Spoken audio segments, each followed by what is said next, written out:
চলো ঠিক করে প্রাণায়াম করি।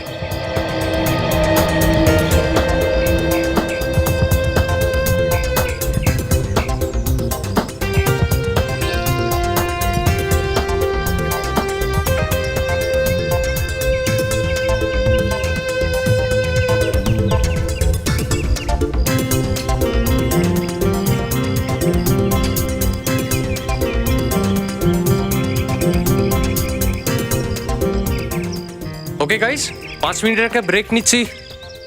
রিল্যাক্স, হ্যাঁ? থ্যাঙ্কস দীপক। ওয়েলকাম। আরে অবস্থা খারাপ হয়ে গেছে ভাই। আরে কণিকা, হ্যাঁ আজকাল খুব ভালো করছো। কি What ব্যাপার? about me, sir? আমার বুড়ি আগে থেকে কমে গেছে অনেক। দীপক, তুমি জানো তোমার এক্সারসাইজে সবথেকে বেশি কি ভালো লাগে আমার? কি? এই ব্রেকটা। কোনো ব্যাপার না, ঠিক আছে ভাই। দীপক, ওই সিডিটা তো চেঞ্জ করো। কতদিন ধরে একই সিডি বাজাচ্ছো?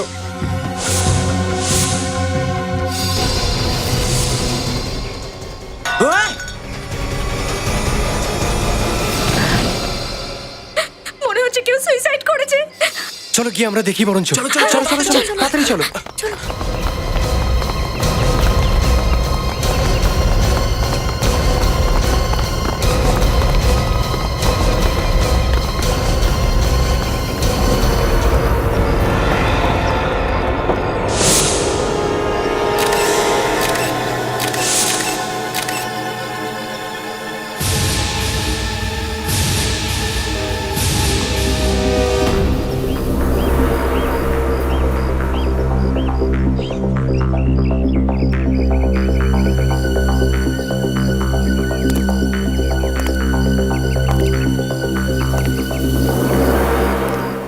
স্যার, ওর ওয়ালেটের মধ্যে থেকে এই ভিজিটিং কার্ডটা পেয়েছি স্যার।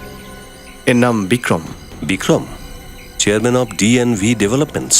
ভালো ঘরের ছেলে মনে হচ্ছে। আত্মহত্যা করার কি দরকার পড়েছিল? আর স্যার, এই গাড়িটা যে দাঁড়িয়ে আছে এটা নিশ্চয়ই ওরই। এই গাড়ির চাবিও পেয়েছি। চেক করে নাও। Yes sir.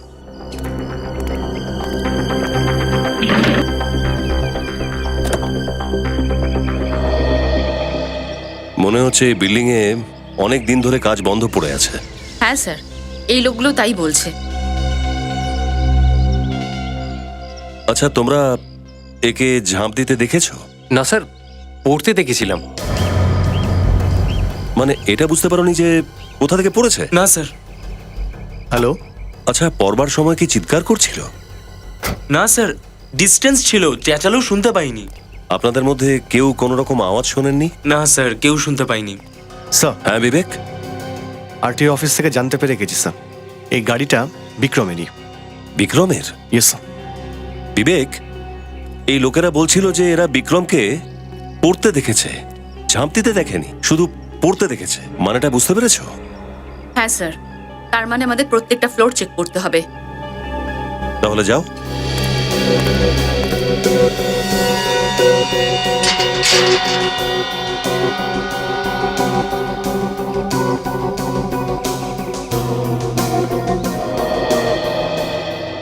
এই হলো 10 তলা। আমাদের এখান থেকে ছাদ পর্যন্ত সব কটা ফ্লোর চেক করতে হবে। অলরাইট, তুমি উপরে যাও, আমি এখান থেকে শুরু করছি। ওকে।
বিবেক, নিচের ফ্লোর থেকে তো কিছুই জানা গেল না।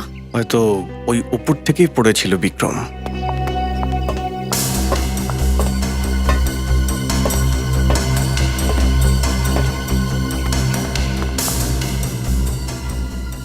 বিবেক, এই দেখো জুতোর ছাপ। রবি, এই দেখো, দেখে যা মনে হচ্ছে এখান থেকে কোনো দড়ি টানা হয়েছিল। উফ, দেখেই ভয় লাগছে। রবি, এটা 18 ফ্লোর।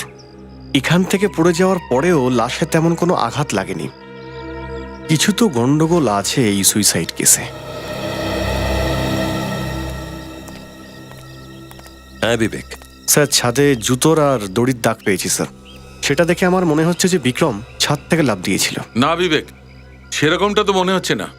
কিন্তু সালুকে স্যার, আমরা এক্ষুনি চেক করে এলাম, ওখানে চিহ্ন রয়েছে, জুতোর দাগ আর দড়ির দাগও। কিন্তু বিবেক, এর বডিতে কোথাও কোনো আঘাতের চিহ্ন নেই, একটুও না। আচ্ছা বিবেক, ঠিক করে চেক করেছো তো? Yes sir. তাহলে দেখো অভিজিৎ, এই বিবেক ওপরে গিয়ে কোথায় কে চিহ্ন দেখে এসছে সেটা আমি জানি না, কিন্তু এটা আমি নিশ্চিত যে এই লোকটি ওপর থেকে পড়ার কারণে মরেনি। যদি ওপর থেকে পড়েই যেত তাহলে অনেক বেশি রক্তপাত হতো। শরীর থেকে তো রক্ত খুব কমই বেরিয়েছে। কিন্তু ডক্টর সালুকে এটাও তো হতে পারে যে এ ওপর থেকে পড়ার আগেই মারা গেছে। এ আগে থেকে মরেনি, এর ছাদ থেকে কেন, কোথা থেকেও পড়েনি। কি বলছেন ডক্টর সালুকে? এ আগে থেকে মরেনি, না কোথা থেকে পড়েছে, তাহলে মরলো কিভাবে? এটা ভুলে যাবেন না যে এতগুলো লোক একে পড়তে দেখেছে। হ্যাঁ, দেখতে পারে, কিন্তু একটা কথা ঠিক অভিজিৎ, যে এই লোকটি ওপর থেকে পড়ার কারণে মরেনি, বরং ওর উপর ভারী কিছু পড়েছিল, যে কারণে ওর মৃত্যু হয়েছে। ভারী কোনো জিনিস? এই দেখুন, এর ঘাড়ের দিকটা একটু দেখুন। কোনো ভারী জিনিস সোজা ওর মাথার ওপর এসে পড়েছে, আর যার ফলে ও সঙ্গে সঙ্গে মারা গেছে। এমন কি হতে পারে ভারী জিনিসটা? সেটা বলা তো এখন মুশকিল। একটা কথা বলুন, যখন এ ওপর থেকে পড়েছিল এর সঙ্গে অন্য কোনো জিনিস পড়েছিল কি?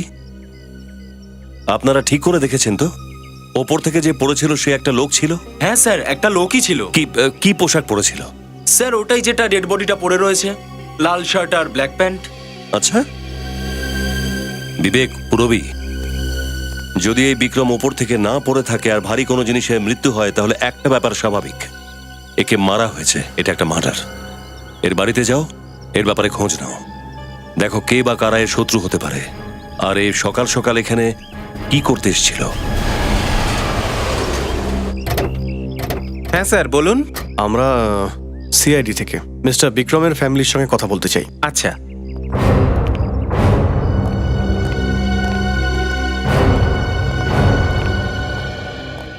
Yes sir, may I help you? আমরা সিআইডি থেকে আসছি, বিক্রমের ওয়াইফের সাথে কথা বলবো। আসুন স্যার।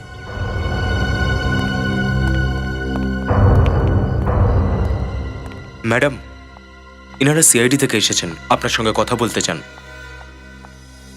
হ্যালো স্যার, সিআইডি আর আমার বাড়িতে ঠিক বুঝতে পারলাম না। অ্যাকচুয়ালি শ্রুতি, আপনাকে কিছু জিজ্ঞাসা করব। হ্যাঁ, কি ব্যাপারে? আপনাদের আন্ডার কনস্ট্রাকশন বিল্ডিংটা আছে না, একটু বাকি আছে। মালারেরটা? হ্যাঁ হ্যাঁ, ওটাই। কিন্তু স্যার, আপনি ওটার ব্যাপারে আমাকে কেন জিজ্ঞাসা করছেন? দীপেনকে জিজ্ঞাসা করুন। এই দীপেনটাকে? দীপেন বিক্রমের বিজনেস পার্টনার। Business partner? মানে পার্টনারশিপে বানাচ্ছিল বিল্ডিংটা? হ্যাঁ, প্রথমে তো পার্টনারশিপেই বানাচ্ছিল, পরে কিছু একটা হয়েছিল। কোনো ঝগড়া? হ্যাঁ, দীপেন কনস্ট্রাকশনের কাজে বেআইনি কিছু কাজ করছিল। বিক্রমের এটা পছন্দ হয়নি। বিক্রম ওকে অনেকবার নিষেধও করেছিল, কিন্তু ও মানেনি। বিরক্ত হয়ে বিক্রম ওর সাথে পার্টনারশিপ বন্ধ করে দিয়েছিল স্যার। তো ঝগড়া শেষ হয়েছে নাকি এখনো আছে? এখনো আছে স্যার। সত্যি কথা বলতে কি, আমি দীপেনকে খুব ভয় পাই। ও সত্যি বিক্রমকে কিছু করে না দেয়। আমি সবসময় বিক্রমকে এটা বোঝাতে থাকি যে ও নিজে সাবধানে থাকে। এই দীপেন এখন কোথায় আছে? এই সময় বিক্রমের অফিসে হবে। সব ডেটা চেক করে নিয়েছি, মনে হচ্ছে এবার মার্জিনাল ভ্যালু একটু কম করতে হবে। মার্কেটের অবস্থা খুব খারাপ, কিচ্ছু বোঝা যাচ্ছে না। আপনারা কারা? আর এটা কোনো ভদ্রতা হলো নাকি কারো অফিসে আচমকা ঢুকে পড়া? Security, security, yes sir. যাকে তাকে ঢুকতে দিচ্ছ? আসলে ইনারা বিনা কারণে সিকিউরিটির উপর চিল্লাচ্ছ কেন? হ্যাঁ, তুমি যাও। আরে স্যারের দিকে দেখো না, যাও, আমরা বুঝিয়ে দেব, যাও। মিস্টার দীপেন, আমরা সিআইডি থেকে আসছি। আপনার বিজনেস পার্টনার বিক্রম খুন হয়েছে, আর সে ব্যাপারেই আমরা জিজ্ঞাসাবাদ করতে এসেছি। কি? আগে হ্যাঁ, বিক্রম বিক্রম খুন হয়েছে? আগে হ্যাঁ, কিন্তু কিভাবে? এবার সেটা কি করে হয়েছে সেটা তো আপনিই বলতে পারবেন। এক্সকিউজ মি, কি বলতে চাইছেন আপনি? তোমাদের দুজনের তো ঝগড়া চলছিল একটা আন্ডার কনস্ট্রাকশন বিল্ডিং নিয়ে, আর তুমি ওকে ওখানে নিয়ে গিয়েই মেরে দিলে। হ্যাঁ, কি বলছেন আপনি? আমি কেন মারবো ওকে? এটা মানছি এই মুহূর্তে আমাদের রিলেশন ঠিক ছিল না। স্যার, আমার তো মনে হচ্ছে যে কেউ আমাকে ফাঁসানোর চেষ্টা করছে। আপনি ভাবুন, আমি নিজের কনস্ট্রাকশন সাইটে বিক্রমকে মারবো যাতে সোজা সন্দেহটা আমার দিকেই আসে। এসব সাফাই দেওয়া ছাড়ো দীপেন, এটা বলো যে এটা তো বিক্রমের অফিস, তুমি এখানে কি করছো? স্যার, আইনত এখনো আমাদের ব্যবসাটা ভাগ হয়ে যায়নি, তাই কিছু লিগ্যাল ফর্মালিটিস আর কিছু পেপার ওয়ার্ক এখনো বাকি আছে। আজ সকালে তুমি কোথায় ছিলে? আজ সকালে আমি বাড়িতেই ছিলাম, কিন্তু মনিকা বিক্রমের সঙ্গে ছিল।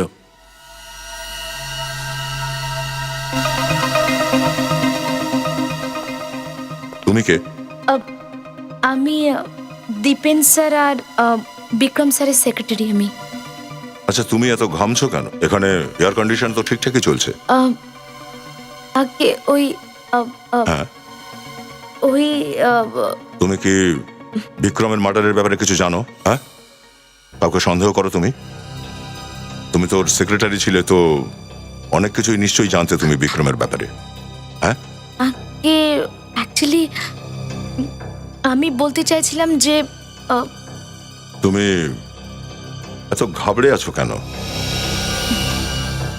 আমাদের কেন মনে হচ্ছে যে তুমি আমাদের কাছে কিছু লুকোচ্ছ? কিছু না। তুমি কি এখানে সব কথা বলতে রাজি আছো, নাকি ফের সিআইডি ব্যুরোতে নিয়ে যেতে হবে? না, অ্যাকচুয়ালি আজ সকালে আমি বিক্রম স্যারের সাথেই ছিলাম।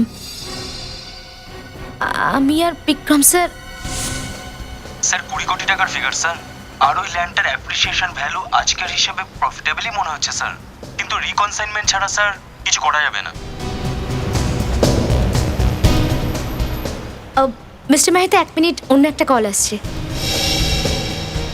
Hello hello, Vikram sir. আগে আমি ওনার বিক্রম স্যার, আপনার সঙ্গে একটা আর্জেন্ট কথা ছিল স্যার। ওকে ওকে, এখন কথা বলা যাবে স্যার? পরে কথা বলছি। কি হয়েছে স্যার? সব ঠিক আছে তো? আপনাকে একটু টেনশনে মনে হচ্ছে। কে ফোন করেছিল স্যার? কিছু না, পুরনো একজন বন্ধু, কোনো জরুরি ব্যাপার নয়। মনিকা, তুমি অফিসে যাও, আমি পরে আসছি। স্যার, আপনি হঠাৎ করে, মানে মিস্টার মেহতা হয়তো অফিসে এসেই পড়বেন, আপনি ওনাকে টাইম দিয়ে রেখেছেন স্যার। এত বেশি প্রশ্ন করো না, আমি বললাম তো তুমি যাও, আমি পরে আসছি। ওকে, বাই।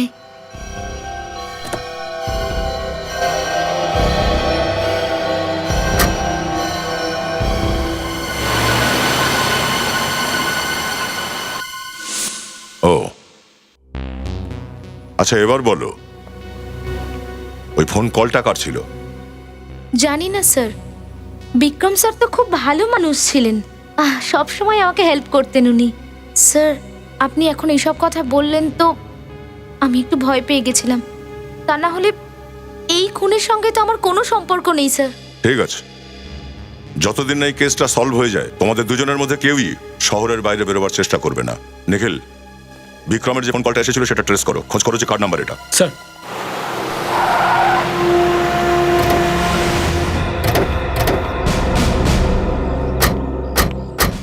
নিখিল, অ্যাড্রেস এটাই তো? হ্যাঁ স্যার, এর নাম জন্টি, আর এই বিক্রমকে ওই সময় ফোন করেছিল।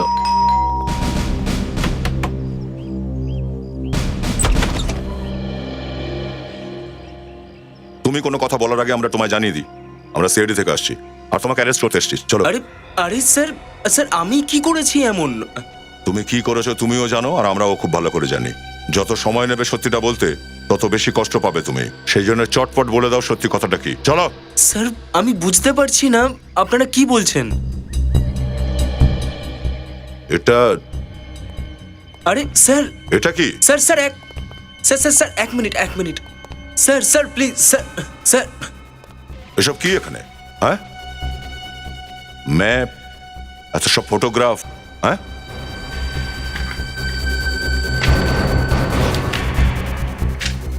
এত আলাদা আলাদা লোকের অ্যাড্রেস, কাদের অ্যাড্রেস এগুলো? আরে স্যার, আপনি এরকম করতে পারেন না। আমার ঘরের তল্লাশি আপনি নিতে পারেন না। আপনার কাছে সার্চ ওয়ারেন্ট আছে? হ্যাঁ আছে। দেখান তাহলে স্যার। এদিকে এসো।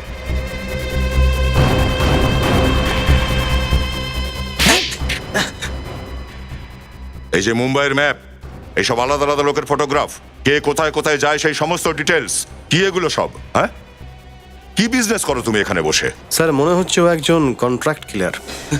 আজ সকালে তুমি বিক্রমের সাথে কথা বলেছিলে, হ্যাঁ? আমার মুখের দিকে কি দেখছো? এই ডায়েরিতে লেখা আছে এটা।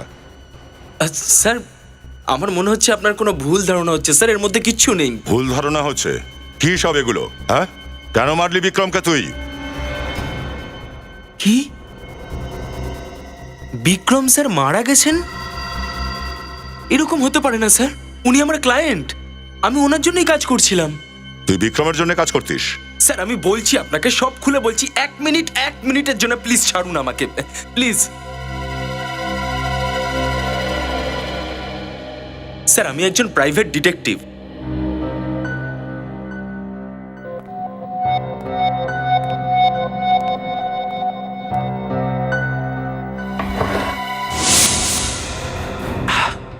স্যার এই যে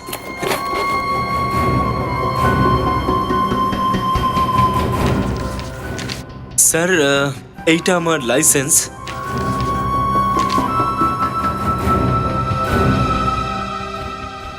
আমাকে বিক্রম স্যার মনিকার ওপর নজর রাখতে বলেছিল স্যার, আর সেটাই আমি করছিলাম। মনিকার উপরে নজর রাখছিলে তুমি? হ্যাঁ স্যার, বিক্রম স্যার মনিকাকে সন্দেহ করতেন, ও কিছু উল্টোপাল্টা করছে অ্যাকাউন্টে, টাকা নয়ছয় করছে লুকিয়ে লুকিয়ে। তারপর? আজ সকালে ওনার দেখা করতে আসার কথা ছিল, কিন্তু উনি এলেনই না। স্যার মনিকা তো আমাদের অন্য গল্প শোনাচ্ছিল। এই মনিকার সাথে আবার দেখা করতে হবে। দেখি এবার আমাদের কি নতুন কাহিনী শোনায় ও।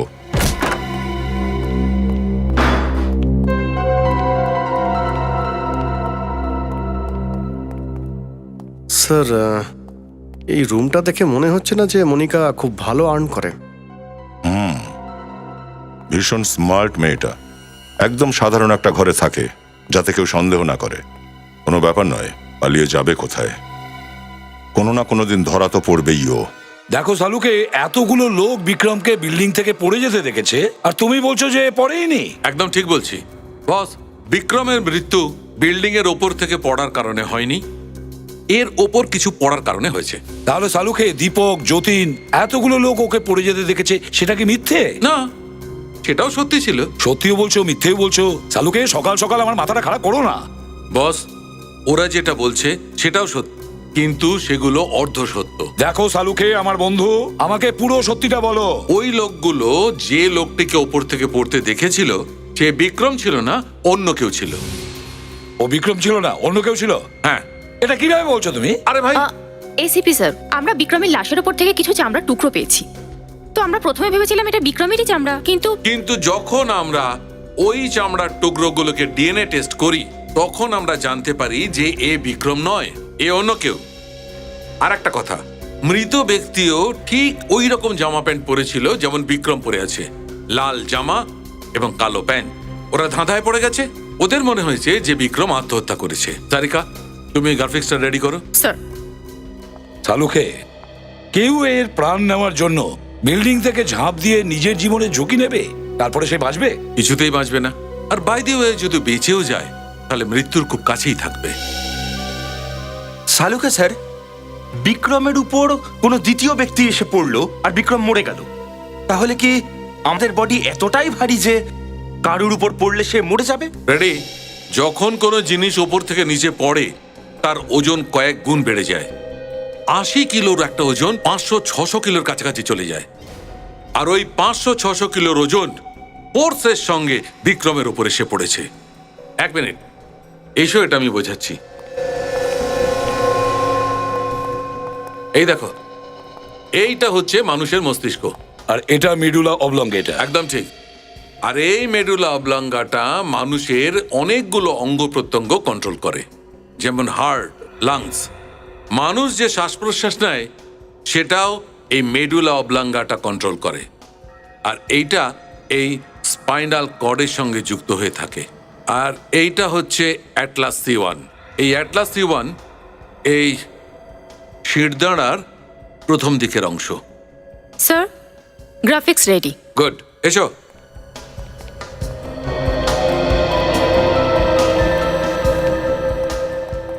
শুরু করো।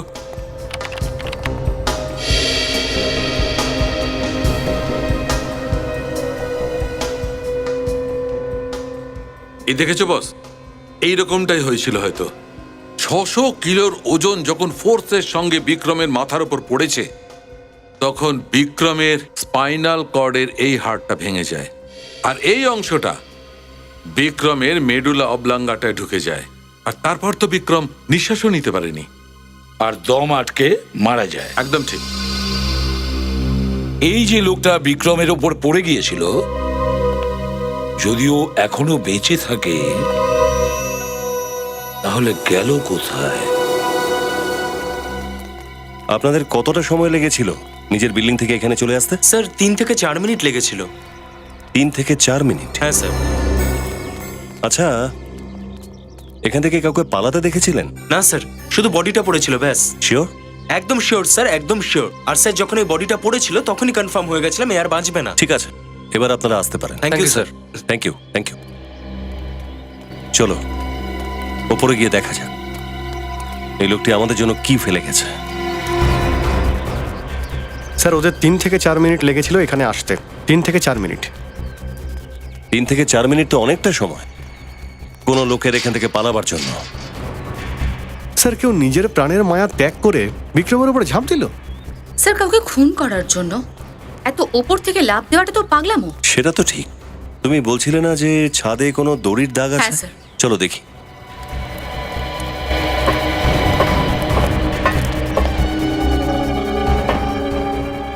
এক মিনিট।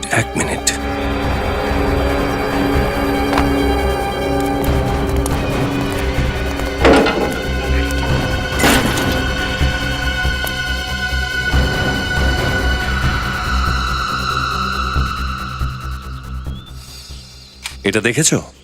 হ্যাঁ স্যার, কোনো কিছুর হুক মনে হচ্ছে। হার্নেসের হুক একদম নতুন মনে হচ্ছে। এই বিল্ডিং এ তো অনেকদিন ধরে কাজ বন্ধ আছে। নতুন হার্নেসের হুকের এখানে কি কাজ বলতে পারো? চলো তো যাই।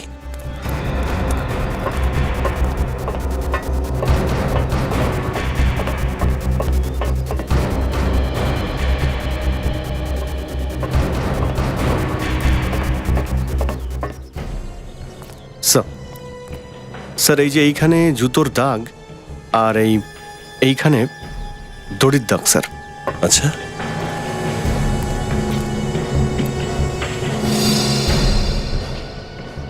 তার মানে কোনো লোক এখানে দাঁড়িয়ে ছিল দড়িটা নিয়ে।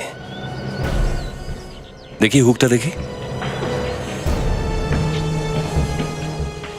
দড়ি আর হুক, এই হুকটা কিন্তু নিজে থেকে এখানে আসেনি বিবেক। হতে পারে ওই লোকটা এখানে দাঁড়িয়ে ছিল, ওই এই হুকটাকে নিয়ে এসেছে এইখানে। লোকটা, দড়ি আর হুক।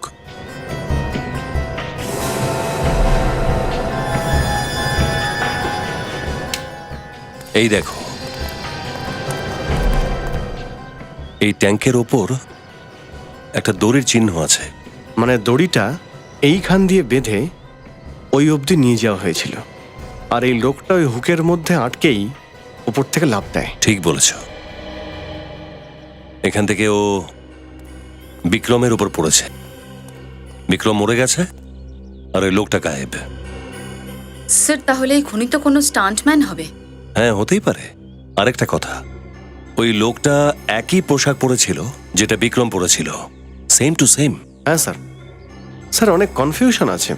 বিক্রমই নিচে দাঁড়িয়েছিল, আমার বিক্রমই এখান থেকে লাফ দিল। স্যার যাই হোক, এই সমস্ত প্ল্যান মনিকার।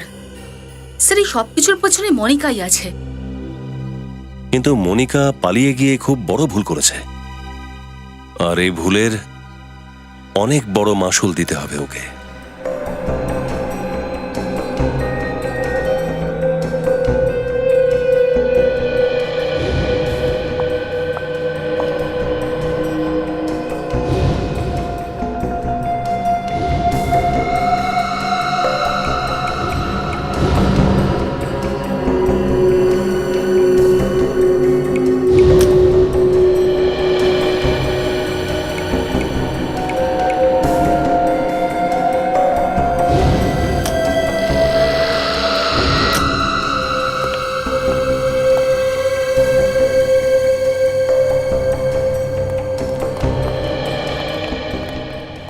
হ্যাঁ শালুকে, কি জানতে পারলে? হ্যাঁ বস, এইটা একটু দেখো। ট্রাইপিলো লাইএমপি সাইক্লো মেটানবলিক। Yes sir. আসলে এটা কি? বস, এইটা আমরা বিক্রমের ক্ষত থেকে পেয়েছি। বিক্রমের হাতে এই ক্ষত চিহ্নটা আছে না, এইখান থেকে আমরা ওই পাউডারটা পেয়েছি। আর এই কেমিক্যালটা ডেড বডিকে, লাশকে প্রিজার্ভ করবার কাজে ব্যবহার হয়, যাতে লাশটা না পচে। ঠিক কথা। আর এই কেমিক্যাল 4 দিনের পুরনো। শালুকে, বিক্রম 4 দিন আগে বেঁচে ছিল। সেটাই তো। ও, তাহলে এই কেমিক্যাল পাউডার ওই বডি থেকে পাওয়া গেছে যে বিক্রমের ওপর পড়েছিল। একদম ঠিক বস।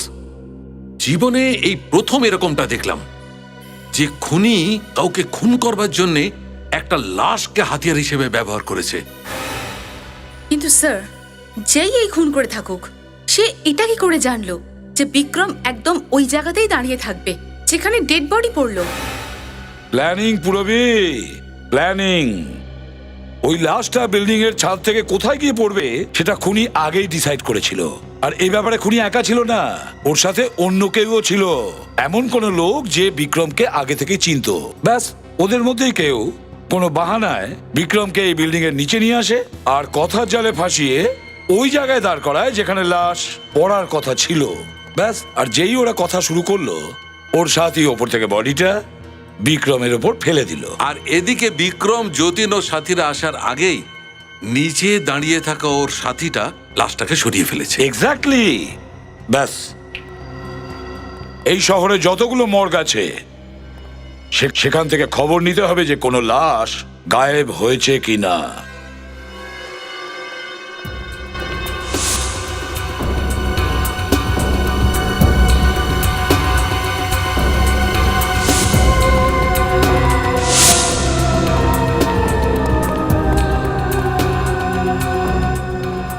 স্যার, এই একটা মর্গি বাকি আছে। শোনো। হ্যাঁ স্যার। এখানে যে কটা লাশ আছে সব কটার লিস্ট আছে? সবার ব্যাপারে ডিটেলস আছে তোমার কাছে রেকর্ড বুকে? হ্যাঁ স্যার। তাহলে এখান থেকে লাশ গায়েব হয় কি করে? স্যার, এসব কি বলছেন আপনি? এখানে লাশ গায়েব হয়েছে না? না স্যার। গত 4 দিন আগে এখান থেকে লাশ গায়েব হয়েছে কি না? না না স্যার, এইরকম কিছুই নয় স্যার। আর লাশ কি করে গায়েব হয়ে যাবে স্যার? না বলছো কি? এখান থেকে গায়েব হয়েছে, হয়েছে কি না? না স্যার। তার মানে এখান থেকে কোনো লাশ গায়েব হয়নি, তাই তো? না।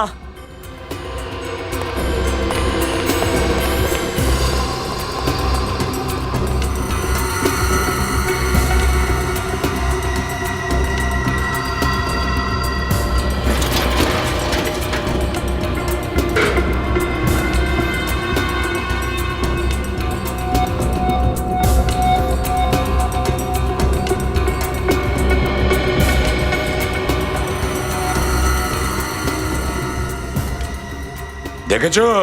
চিনতে পারছো শার্টটাকে? আরে স্যার, এটা তো হুবহু সেই শার্টটাই যেরকমটা বিক্রম পড়েছিল। এক্স্যাক্টলি। এই, হ্যাঁ স্যার। এই শার্টটাকে দেখো, দেখো এই শার্টটাকে। এই শার্টটাকে দেখে তোমার কিছু মনে পড়ে কিনা? স্যার স্যার, এইসব কি বলছেন স্যার আপনি? এই শার্টটা কার? স্যার স্যার, কি বলছেন স্যার? আমি কিছু বুঝতেই পারছি না স্যার।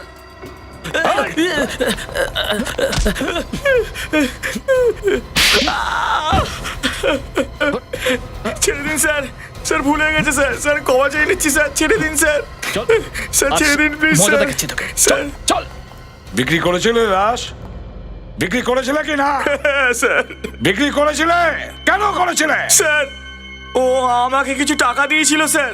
স্যার, 2 ঘন্টা 3 ঘন্টা লাশ গায়েব ছিল স্যার, তারপরে আবার চলে এসেছিল। কাকে বিক্রি করেছিলে? কে নিয়ে গিয়েছিল লাশটাকে? কোনো মেয়ে ছিল? না স্যার, একটা লোক ছিল স্যার। কি বললে? মহিলা ছিল না, কোনো লোক? সত্যি বলছো তুমি? হ্যাঁ স্যার, সত্যি বলছি। একটা কথা মনে রাখবে, তোমার এই টাকার লোভের জন্য একটা লোকের প্রাণ চলে গেছে, বুঝেছো? নিয়ে চলো একে বিউরোতে, একে দিয়ে স্কেচ বানাও। ছেড়ে দিন স্যার। যে লাশ নিয়ে গেছে। স্যার, ছেড়ে দিন স্যার।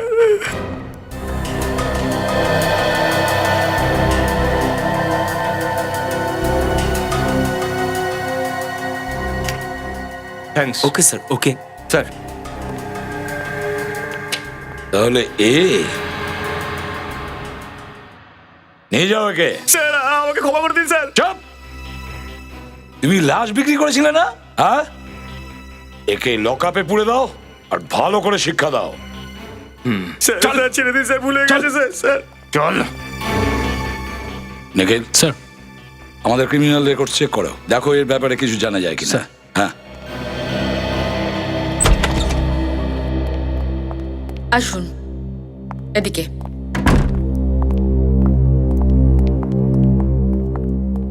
স্যার, ইনি শ্রুতি।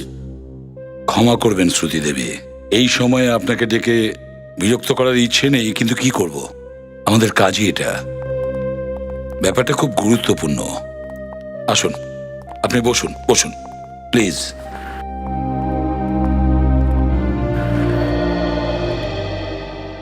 শ্রুতি দেবী, স্যার, আমি তো বিশ্বাসই করতে পারছি না যে মনিকার মতো মেয়ে এইসবের মধ্যে থাকতে পারে। ভীষণ সোজা সরল মেয়ে ছিল স্যার, খুব ভালো মনের মেয়ে ছিল। শ্রুতি দেবী, টাকার লোভ এমনই যে মানুষের বিবেক পর্যন্ত নষ্ট করে দেয়। বিক্রম মনিকাকে খুব বিশ্বাস করত, ভীষণ বিশ্বাস করত, কিন্তু মনিকা বিশ্বাসঘাতকতা করেছে বিক্রমের সঙ্গে।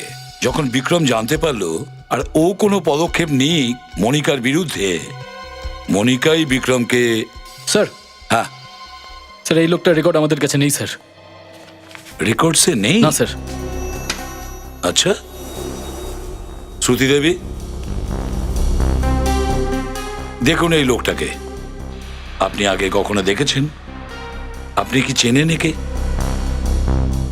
একদমই না স্যার, কিন্তু কেন? শ্রুতি দেবী, আপনার স্বামী বিক্রমের খুনের ব্যাপারে এই লোকটা যুক্ত আছে, একটু মনে করে দেখুন। হয়তো আপনি একে চেনেন বা দেখেছেন। না স্যার, আমি একে কখনো আগে দেখিনি। ঠিক আছে, কোনো ব্যাপার না, আপনি যেতে পারেন। Thank you sir. এনাকে ছেড়ে দিয়েছো। স্যার,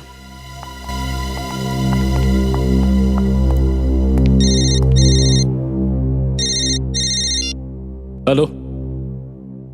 হ্যাঁ হ্যাঁ, ওকে, ঠিক আছে, থ্যাংক ইউ স্যার। মনিকার মায়ের খোঁজ পাওয়া গেছে। জানা গেছে কোথায়? মুম্বাইয়ের কাছে কোনো একটা ছোট গ্রামে থাকে, তাও একা। মনিকার মা থাকেন মুম্বাইয়ের বাইরে কোনো গ্রামে, একা থাকেন উনি? তাহলে লুকিয়ে থাকার জন্য এর থেকে আর ভালো জায়গা কি হতে পারে? কি উল্টো পাল্টা বলছেন আপনারা? আমার মনিকা বিক্রম সাহেবকে মেরেছে? ও তো ওনাকে সাহায্য করত। নিশ্চয়ই আমার মেয়ের সাথে কিছু খারাপ হয়েছে। আরে ও তো খুব সরল ছিল। কোথায় ও? বলুন, কোথায় আমার মেয়ে? দেখুন, সেটার খোঁজ করতেই তো আমরা এখানে এসেছি। আমাদের মনে হয় যে ও খুন করে আমাদের থেকে পালিয়ে বেড়াচ্ছে। ভুলভাল বলছেন আপনারা সবাই, আমি বিশ্বাস করি না আপনাদের। দেখুন আন্টি, যেটা সত্যিই কথা আমরা সেটাই বলছি। সত্যি? আরে ওর সত্যি তো আমি, ওর অসুস্থ মা। আরে ও 30,000 টাকা মাইনে পায়, তার মধ্যে 20,000 সে তো আমার ওষুধেই চলে যায়। আপনারা জানেন যে কত কষ্ট করে আমার মেয়েটা ওই শহরে জীবন কাটাচ্ছে। মনিকা ওর মাইনে থেকে 20,000 টাকা আপনার জন্য খরচা করতো। আমার চিকিৎসায় খরচ করে। স্যার, মনিকার যে বাড়িটা আমরা দেখেছিলাম সেটা। হ্যাঁ বিবেক, না টিভি না ফ্রিজ, একদম সাধারণ রুম একটা। হ্যাঁ স্যার, মুম্বাইয়ের মতো শহরে 10,000 টাকায় থাকা খাওয়া সম্ভব নয় স্যার। সাহেব আমার খুব ভয় করছে। আমার মেয়েটা কি অবস্থায় আছে? গতকাল সানডে ছিল, ও প্রত্যেক সানডেতে আমার সাথে দেখা করতে আসে, এবারে আসেনি, ফোনও করেনি। ওকে আপনাকে ফোনও করেনি? শেষ কখন আপনি কথা বলেছেন ওর সাথে? পরশু শনিবার, বলেছিল কাল আসবো। একটা মিটিং ছিল, সেটা শেষ করে আসতো। জানি না ও কি অবস্থায় আছে। দেখুন আন্টি, আপনি এইভাবে ঘাবড়াবেন না প্লিজ। ও ফিরে আসবেই। ও যদি কিছু না করে থাকে, যদি নির্দোষ হয়, ওর কিচ্ছু হবে না। আপনি বিশ্বাস রাখুন। তুমি ওনার খেয়াল রাখবে একটু। হ্যাঁ স্যার। স্যার, এই মনিকা নিজের মায়ের জন্য এত কিছু করছে, এত ত্যাগ করছে। স্যার, আপনার কি মনে হয় ওই মার্ডারের সাথে ইনভলভড আছে? ঠিক জানি না নিখিল। জনটি আমাদের যা বলেছিল আর এখানে আসার পরে যা আমরা মনিকার ব্যাপারে জানলাম, কোথাও না কোথাও বড় একটা গন্ডগোল আছে। দেখে একরকম মনে হচ্ছে, কিন্তু আসল ব্যাপারটা অন্য। Welcome to Bitten World. How may I assist you? নতুন ফ্ল্যাটের জন্য একটা স্ট্যান্ড ফ্যান আর কুলার নেব। এই পচা গরম থেকে একটু স্বস্তি চাই। বাজার চলতে সব ব্র্যান্ড আর ভরসাযোগ্য নয়। তার জন্য তো আমাদের ফ্যান আছে, all purpose bullet table fan, ceiling fan. আমাদের সিলিং ফ্যান কিন্তু 30 মাসের ওয়ারেন্টি সহ পাওয়া যায়। আছে ফারাটা 2 বছরের ওয়ারেন্টি, 17 থেকে 20 মিটার এয়ার ফ্লো, মধ্যবিত্তের সাধ্যের মধ্যে একমাত্র ভরসাযোগ্য ব্র্যান্ড বিটেন। আমাদের কুলারের কিন্তু অনেক range, 45 litres, 50 litres, 70 litres, 90 litres, 110 litres. Honeycomb সহযোগে বিটেনের সব কুলারের ওয়ারেন্টি 1 বছর। চেনা হাওয়ায় অচেনা অনুভূতির জন্য একমাত্র আদর্শ বিটেন। গরমে স্বস্তি পেতে বিটেনের ফ্যান হোক বা কুলার, আজই আনুন বাড়িতে। বিটেন, ডিজিটালি ইয়োর্স।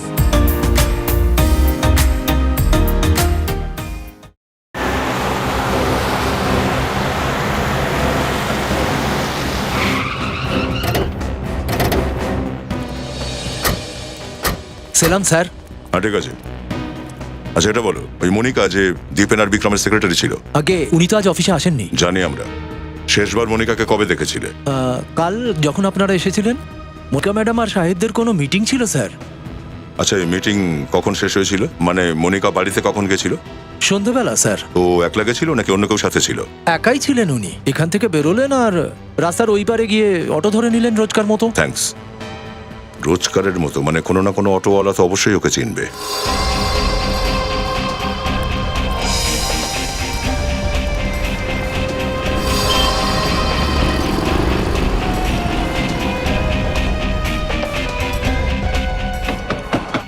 সাহেব, অটো খালি নেই। আরে সাহেব, আপনাকে বললাম তো অটো যাবে না। বাইরে আয়। এই মেয়েটাকে এখানে আশেপাশে কোথাও দেখেছিস কি? একে? হ্যাঁ। এ কালকে সন্ধ্যেবেলা এসেছিল সাহেব। তোর অটোতে বসে কোথাও গিয়েছিল? হ্যাঁ সাহেব, কাল মীরা রোডে গিয়েছিল আমার অটো করে সাহেব। স্যার, হয়তো মনিকা নিজের মায়ের সঙ্গে দেখা করতে যাচ্ছিল। জানি না সাহেব, এটুকু মনে আছে যে একটা গাড়ি এলো আর তাতে করে চলে গেল, ব্যাস। গাড়ির নাম্বার মনে আছে তোর? দেখেছিস কি? নাম্বার তো মনে নেই সাহেব। গাড়িটার কালার তো মনে আছে নিশ্চয়ই? হ্যাঁ, লাল রঙের ছোট একটা গাড়ি ছিল সাহেব। লাল রঙের ছোট গাড়ি? ওহো, থ্যাংক ইউ। এবারে বুঝতে পারছি অটোওয়ালা কার কথা বলছে। লাল রঙের ছোট গাড়ি।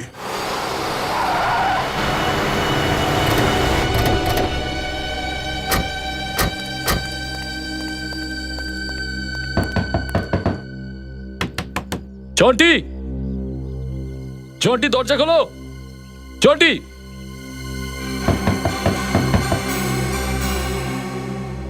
একটু সরে এসো।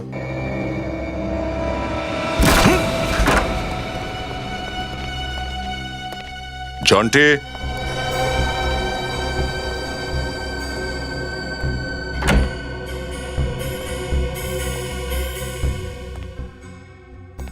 স্যার, মনে হচ্ছে জন্টি পালিয়েছে।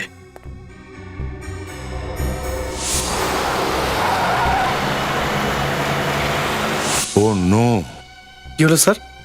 যে লোকটাকে একটু আগেই আমরা বাইরে দেখলাম না, এটা সেই লোকটাই যে ওই ওয়ার্ড বয়কে লাশের জন্য ঘুষ দিয়েছিল।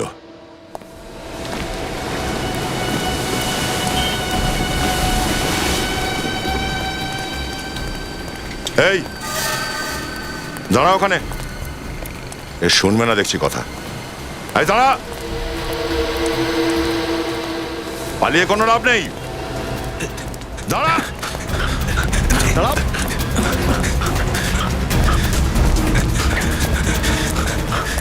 দাঁড়া বলছি।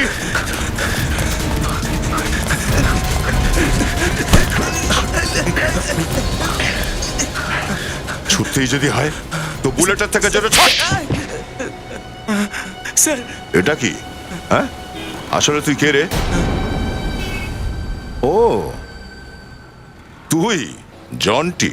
তো তুই ছিলিস বিক্রমের মৃত্যুর পেছনে ডিটেকটিভ সেজে আমাদেরকে বোকা বানাচ্ছিলিস, উল্টো রাস্তা দেখাচ্ছিলিস আমাদের। হ্যাঁ, বল কেন মেরেছিস তুই বিক্রমকে? স্যার আমাকে মারবেন না, আমি তো একটা পেয়াদা মাত্র, আমাকে টাকা দেওয়া হয়েছিল, আমি একা বিক্রমকে মারিনি।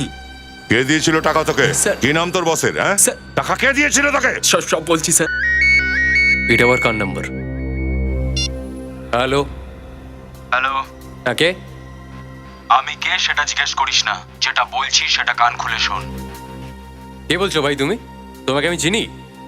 না, কিন্তু আমি তোকে চিনি। আমি বিক্রমকেও চিনতাম আর মনিকাকেও। এ কি সব উল্টো পাল্টা কথা বলছো তুমি? হ্যাঁ, কে বলছো? দেখ, সিআইডি এটা ভাবছে যে মনিকা বিক্রমকে মেরেছে, কিন্তু আমি জানি যে এটা মিথ্যে। কি চাই তোমার? এই তো পথে এসেছিস। যদি তোরা এটা চাস যে আমি সিআইডির সামনে নিজের মুখটা না খুলি, তাহলে মার্ড আইল্যান্ডের সামনে এসে দেখা কর আজ রাত ঠিক 11টার সময়। ঠিক আছে,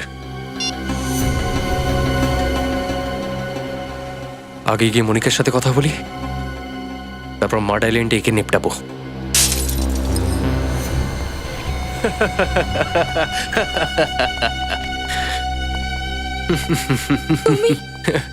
তুমি তো দেখো, আমি কিন্তু তোমার কোনো ক্ষতি করিনি, তাহলে তুমি আমাকে কেন বিরক্ত করছো? বড্ড চালাক না তুমি? সিআইডির কাছে জন্টিকে তুমি পাঠিয়েছিলে না? জন্টি? জন্টি আবার কে? আমি কোনো জন্টিকে চিনি না। আমার মা অসুস্থ, আমায় যেতে দাও প্লিজ। চল ঠিক আছে, তোকে তো আমি ছেড়ে দিতেই এসেছি। চল যা, মায়ের কাছে যা। যা। সত্যি? তা নয় তো কি? আমি তোকে জীবন থেকে মুক্তি দিয়ে দিচ্ছি। এরকম করো না প্লিজ, আমাকে মেরো না প্লিজ। আমি সত্যি কথা বলছি, আমি কাউকে কিচ্ছু বলবো না। চল, কোনো শেষ ইচ্ছা? আমাকে মেরো না প্লিজ।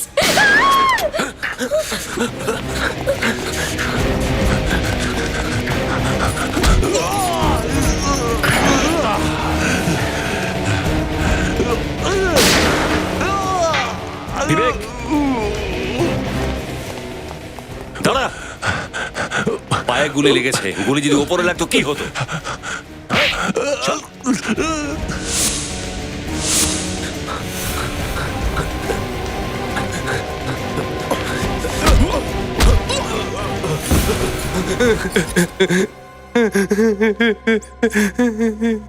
আমি বিক্রমের বউয়ের পিছু করতাম, একদিনও জানতে পেরে যায় আর আমাকে বলল আমার জানে মেরে দেবে, আর যদি আমি ওর বউয়ের পিছু করি তাহলে। কিন্তু তুই মানিসনি।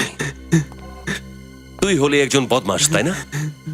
অনেক চেষ্টা করেছিলি তুই স্বামী আর স্ত্রীর মধ্যে গন্ডগোল লাগাতে। কি? আচ্ছা, এই জন্টি তোর সঙ্গে জুড়লো কি করে? বিক্রম ওকে আমার উপর নজর রাখার জন্য বলেছিল, আমি ওকে বেশি টাকা দিয়ে পটিয়ে নিলাম, ওকে বিক্রমকে মারার জন্য রাজি করিয়ে নিলাম। একদিন জন্টি ওকে ফোন করলো আর দেখা করার জন্য বলল।